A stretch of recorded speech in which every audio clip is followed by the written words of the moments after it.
Hi guys, welcome back. I'm Dorothy. I'm a professional astrologer, and you can find me on the web at nhastrologer.com. Now there you can sign up to be on my email newsletter, and every month I choose 3 new people for a free 20-minute astrology session with me. So come to my website and sign up for that. And while you're there, go look at my class page, because I am teaching an advanced course that starts actually before this eclipse. It starts early in March. So come to my class page. The link will be below in the text box below the video here. And come and check it out. It is about our life path, our karma, our dharma, the north and south nodes. You do need to be at least a beginner astrologer. So this is a 3-week course that I'll be teaching.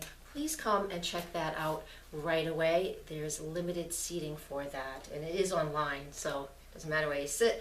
I'm only having 10 people in the class, so come check it out. I hope you can join us. Now, that piece is done, I want to talk about the eclipse. I'm going to do it for each of the zodiac signs. So this beginning piece will be the general information, and then just a few minutes into the video here, we will have information for each of you. All right, so let's get started. On March 20th, we do have the spring equinox, so that is the sun entering the sign of Aries. Of course, it might be the 19th, depending on where you live in the world.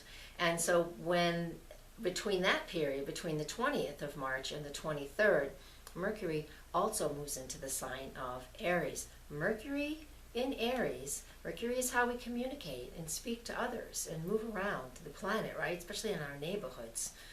But mainly, it's that voice, right? And there we go. How funny is that? When it is in the sign of Aries, we do not speak with a lot of forethought. We just say immediately what is on our minds. And there's a lot of other energies that I'll speak about in a second that are supporting that type of communication.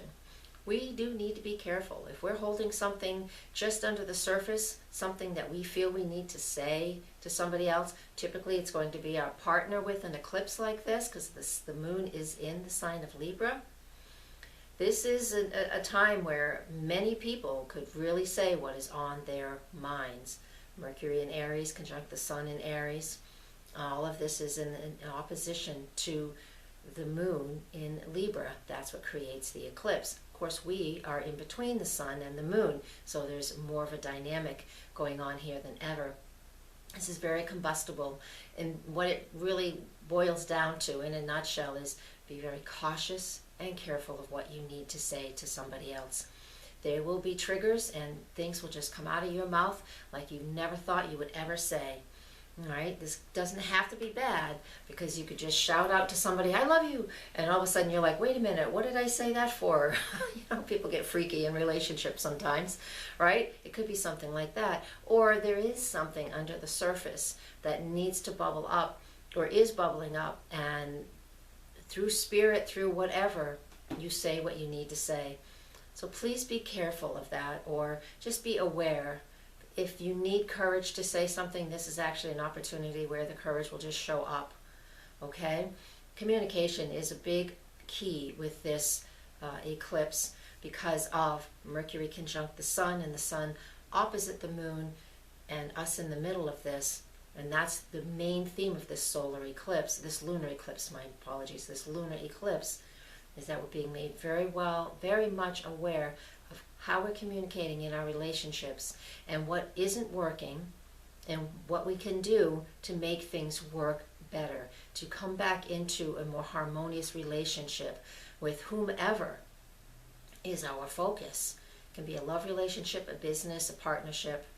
This is an opportunity to see what isn't working so we can work with it. Capricorn, this is for you. This lunar eclipse is in your 10th house. So with the moon in Libra, looking for that harmony and that balance. And where are you out of harmony? In your career. The sun is down in the 4th house of home and family. The moon is in your career sector. You are needing to find the balance between the two. One of these areas, whether it's home is taking up a lot of time for you, and you're very busy, and it is interfering with how you're earning a living, or your career is, you're taking way too much time in your career and it is interfering with family life. Now, this happens to a lot of people, of course, but Your job, Capricorn, during this lunar eclipse is to find that balance, especially at work, since that's where the moon is. And you're going to feel the main focus will be at home, but the main focus should be the Libra moon that's being eclipsed up in that career sector. So focus on, or at least give your attention to, how you can balance those two areas of your life. All right? Thank you, Capricorn. That's your focus for this eclipse. Okay, guys, thank you very much for listening. I appreciate you taking the time to sit through this whole thing.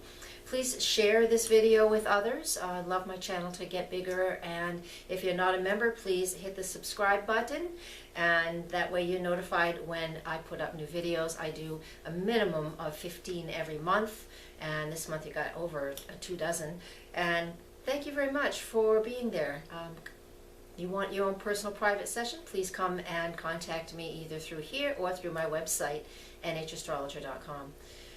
With love and light, thank you very much for watching, and I really am very grateful for all of you, every one of you who are out there watching this. Thank you. Blessings.